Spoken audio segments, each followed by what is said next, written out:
2-3 दिन से मैं देख रहा था वो रात को शाम के टाइम वर्दी में जाते थे। तो फिर 4 जुलाई की रात को इसी, लेकिन उस दिन वो लेट गए थोड़ा, कि उन्होंने कहा जी फिर जनरल साहब रात को हमें खाना देते थे और उसके बाद वो हमें पीएम हाउस ले गए सारे कोर्ट मार्शल, और वहाँ भुट्टो साहब से हमारी मुलाकात हुई तो उन्होंने कहा जी ये बैठिए आपकी फौज की क्रीम सारी। कि आपने जनरल ज़िया साहब को ये मशवरा दिया था कि आप अच्छे लोगों को आगे लेकर आएं, और उन अच्छे लोगों में आपको इमरान खान साहब जो इस वक्त वज़ीर आज़म हैं। मुझे कहते अच्छे लोग ढूंढना आसान काम नहीं है, अच्छा, मुझे ये बताओ ज़रा अच्छे लोगों के नाम बताओ, मुझे तुम लिख के दे दो। फिर मैंने वैसे ही कहा, मैंने कहा जी जिस तरह यूथ में ही ले लें, चलें कल्चर यूथ स्पोर्ट्स मिनिस्ट्री है इमरान खान जैसे लोग। तो अभी भी कोई राब्ता है खान अभी से नहीं, या? अभी वो थोड़े मसरूफ होंगे, जाहिर है इतनी बड़ी जिम्मेदारियां हैं मेरी, अभी जब से वज़ीर आज़म बने नहीं हो मुलाकात। नाज़रीन, जनरल ज़िया उल हक शहीद रहमतुल्लाह अलैह एक तारीख़ साज शख्सियत है, जिन्होंने देख लें सुल्तान सलाहुद्दीन अयूबी के बाद मैं कहूँगा कि उसके बाद जो एक किरदार था वो जनरल ज़िया उल हक थे, क्योंकि उन्होंने जब रूस के टुकड़े टुकड़े कर दिए, रूस सुपर पावर था, तो उसमें से 6 मुस्लिम रियासतें वजूद में आईं। पता नहीं कितने अरसे से मसाजिद को ताले लगे हुए थे, वो ताले टूट गए और लोगों ने सुख का सांस लिया। तो जनरल ज़िया उल हक शहीद के साहबजादे डॉक्टर मोहम्मद अनवार उल हक साहब हमारे साथ मौजूद हैं। तो हम चाहते हैं कि जनरल ज़िया उल हक साहब की कुछ जो बातें हैं, कुछ जो उनकी यादें हैं हमारे पास, वही हमारा सरमाया है, तो उनको आज याद करते हैं। डॉक्टर साहब, 4 जुलाई 1977 को आप घर पर थे, क्या माहौल था? आपको लग रहा था कि कोई मार्शल लगने जा रहा है? नहीं, मार्शाल्लाह नहीं लगने जा रहा। मेरी देखें जी 16 साल उम्र थी, 17 साल का मैं आप कॉलेज में उसके पढ़ते बाद थे? हुआ हूँ। मैं फर्स्ट ईयर में दाखिला लिया था यहाँ ठीक से है। सैयद कॉलेज, मुल्तान से मैट्रिक किया तो फिर यहाँ आ गए, तो फर्स्ट ईयर में दाखिला लिया और ये सर्द गर्मियों की छुट्टियाँ स्टार्ट हो चुकी थी, ठीक है।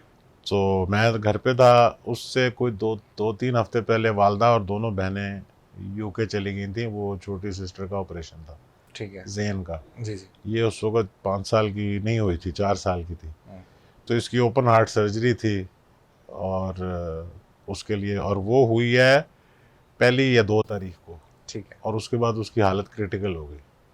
तो वाले साहब की एक दिन छोड़ के रोज़ बातचीत होती थी, तो उन्होंने कहा जी उसको ऑक्सीजन टेंट में रखा हुआ है, तो अभी दुआ करें अल्लाह खैर करे, तो थोड़ी सी उसकी हालत क्रिटिकल है। तो उन्हीं हालात में ये साथ साथ चल रहा था सब, तो मैं तो घर पे था। वो टाइम होता है जब आप दोस्तों से लेके जो चीज़ें रह गई हैं, जी जी। प्रैक्टिकल कॉपियाँ ये वो अपनी साथ साथ मुकम्मल करते हैं, तो वो कर रहा था। और 2-3 दिन से मैं देख रहा था वो रात को शाम के टाइम वर्दी में जाते थे आपको जो घर लग से। रहा था कि कोई तो नहीं, वो जाते थे, ये जो पीएनए और हुकूमत की मीटिंग्स हो ठीक रही है। थी ना, ठीक है। उसके लिए वो बुला लेते थे प्राइम मिनिस्टर के, जी पीएम हाउस आ जाएं या जहाँ भी वो। जी जी। तो वो ज़ाहिर है राय मांगते होंगे, कुछ भी करते होंगे, तो उसमें फ़ौज का मुश्तरका फ़ैसला यही था कि जी आप इसका सियासी हल निकालें, हालात ख़राब हो रहे हैं सारी चीज़ उनको। बल्कि एक इंटरव्यू मैंने देखा था एक जनरल साहब का, उन्होंने कहा जी मैं एक्टिंग कोर कमांडर था, मेजर जनरल था, लेकिन वहाँ उन दिनों में एक्टिंग था, तो कोर कमांडर्स कॉन्फ्रेंस के लिए इन्हीं दिनों में मार्शल लॉ जब लगा उससे कुछ दिन पहले, तो हम पिंडी आए, तो जिस तरह होती है वहाँ जो भी बहस हुई वो तो उन्होंने डिस्कस नहीं की। उन्होंने कहा जी फिर जनरल साहब रात को हमें खाना देते थे और उसके बाद वो हमें पीएम हाउस ले गए सारे कोर कमांडर्स, और वहाँ भुट्टो साहब से हमारी मुलाकात हुई तो उन्होंने कहा जी ये बैठिए आपकी फ़ौज की क्रीम सारी, जो पूरे मुल्क में कोर तो मुल्तान है, बहालपुर है, कराची है, वो सारे अपने अपने गजी इनसे पूछ लें क्या हालात हैं। तो उन्होंने सबने कहा जी बड़ा अनरेस्ट है, इसका आप हल निकालें, फ़ौज तो ठीक है आपके साथ खड़ी है, लेकिन ये है कि ये तो मामला बहुत बढ़ गया है, इसका सियासी हल। तो कुछ फैसले उन्होंने कर लिए थे कि यहाँ तक मामला जाएगा, तो उसके बाद फिर अगर इससे आगे गया या कोई खून रेजी का ख़तरा हुआ या अनरेस्ट हुआ तो फिर फ़ौज टेक ओवर कर लेगी। तो वो फिर मेरा ख्याल है उन दिनों में कुछ ऐसे कुछ शहरों में मामलात। माशाल्लाह और ऑलरेडी लगा हुआ अब बाद में लोगों से सुना है कुछ कि जी ये वो असला बांटा गया था और एफएसएफ के थ्रू, और कि कहीं अगर जी जी होता है ऐसा मामला तो उससे, क्योंकि अपोजिशन मानने पे तैयार नहीं थी और हुकूमत से मामला कंट्रोल नहीं हो रहा था, उनको रास्ता मिल नहीं रहा था, तो उसके लिए वो कुछ अपनी प्लानिंग भी कर रहे होंगे। तो फिर 4 जुलाई की रात को इसी, लेकिन उस दिन वो लेट गए, थोड़ा सा लेट निकले, वरना रात ये को लेट शाम निकले। को या रात को अक्सर जो एम्बेसीज की रिसेप्शन होती है ना वो शाम के टाइम होती है, ठीक है लेकिन उस पर वर्दी और होती है, ब्लू पेट्रोल कहते हैं उसे।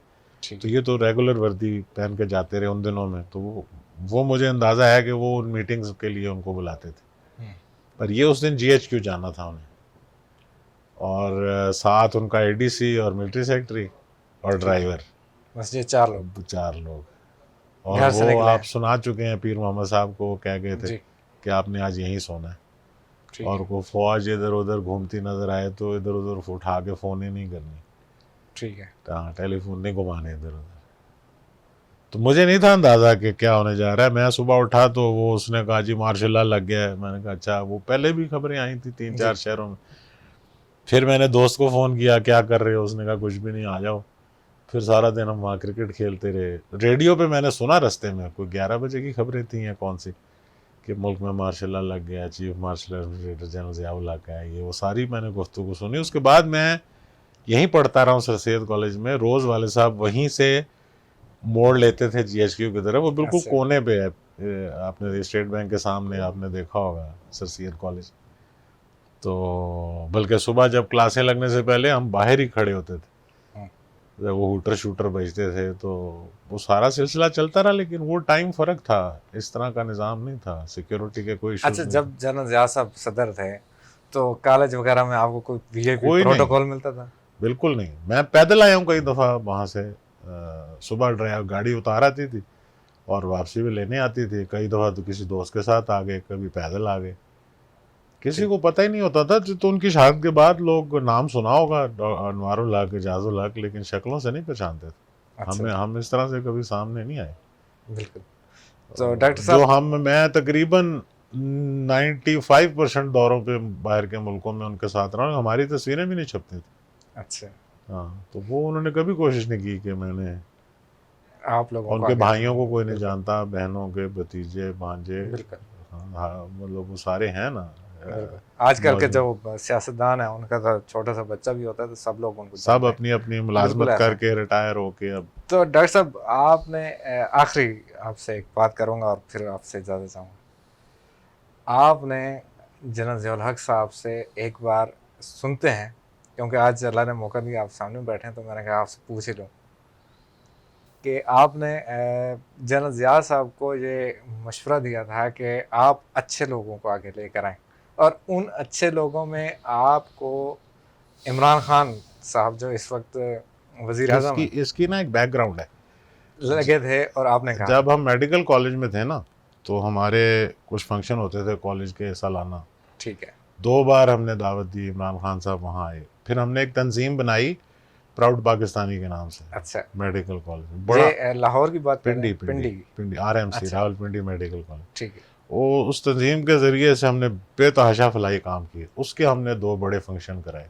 ठीक है उसमें भी इमरान खान साहब को हमने चीफ गेस्ट बुलाया, तो मेरी उनसे बहुत अच्छी गपशप थी। अच्छा यानी मुलाकात होती थी, बातचीत होती थी, और वो मेरे कहने पे हर दफ़ा आए भी।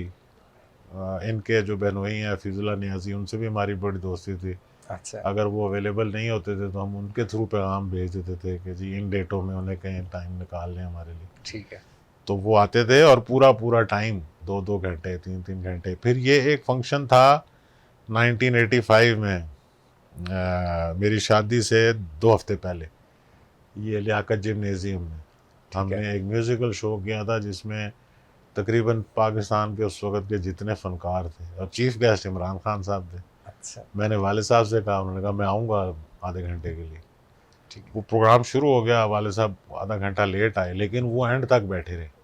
इमरान खान साहब भी वहीं थे, वाले साहब भी वहीं थे स्टेज पे। बल्कि बाद में वो जो शील्डें वगैरह दी लोगों को और सारा, 85 की बात कर रहे 85 दिसंबर की बात कर रहा हूँ। तो वो उसमें फिर वालिद साहब ने उनका मुंह भी चूमा, उनकी तारीफ भी की इमरान खान की। उस वक्त तो वो पीक पे थे अपने क्रिकेट में। फिर 1988 में जब जुनेजो साहब की गवर्नमेंट ख़त्म हुई तो ज़्यादातर लोग तो वही मियाँ साहब दोबारा इंटरम चीफ मिनिस्टर आ गए वहाँ, फजल हक साहब आ गए सारे, तो थोड़े से लोगों के अलावा सब ही आ गए। तो मैंने वैसे ही जिक्र, मैंने कहा जी ये तो आपने अब चेंज किया है तो अच्छे लोगों को भी मौका दें। मुझे कहते अच्छे लोग ढूंढना आसान काम नहीं है, अच्छा, मुझे ये बताओ ज़रा अच्छे सुनिए। लोगों के नाम बताओ, मुझे तुम लिख के दे दो। फिर मैंने वैसे ही कहा, मैंने कहा जी जिस तरह यूथ में ही ले लें, चलें कल्चर यूथ स्पोर्ट्स मिनिस्ट्री है, इमरान खान जैसे लोगों को। कहते भाई मेरी तो उससे इतनी बातचीत नहीं है, तुम पूछ लो उससे अगर उसका इरादा है तो। ये ठीक है। नहीं उन्होंने कहा कि उससे लाजमी है ऐसे। फिर मैंने फ़ोन शोन किए तो पता चला वो तो यूके में है। फिर वहाँ का नंबर मिला, फिर मैंने वहाँ कॉल की, वहाँ मेरी उनसे बात हुई फ़ोन पे। मैंने कहा जी इस तरह से मैंने बात की है, इमरान खान से बात हुई हाँ आपकी? हाँ आपका है कोई इरादा तो मैं उनसे करूँ बात। उन्होंने कहा मैं आपको 2 दिन बाद बताऊँगा। तो फिर मैंने दो या 3 दिन बाद फिर कॉल की तो उन्होंने कहा यार अभी मेरा सियासत करने का कोई इरादा नहीं है, अभी मैं क्रिकेट में बहुत मसरूफ़ हूँ। और इसी दौरान जंग साहब ने, उन्होंने रिटायरमेंट का ऐलान कर दिया था, आपको याद इमरान खान होगा। ने? हाँ, तो फिर बिल्कुल। वालिद साहब ने उनको बुलाया कि अभी आप में माशाल्लाह आप अपनी पीक पे हैं, अभी आप में बड़ा क्रिकेट आपके अंदर, अभी बड़ी टाइम आप खेल बिल्कुल। सकते हैं, तो आप मुल्क के लिए खेलें और वापस आएँ और टीम को संभालें। तो ये वो भी उन्हीं दिनों में सारा कुछ हुआ था।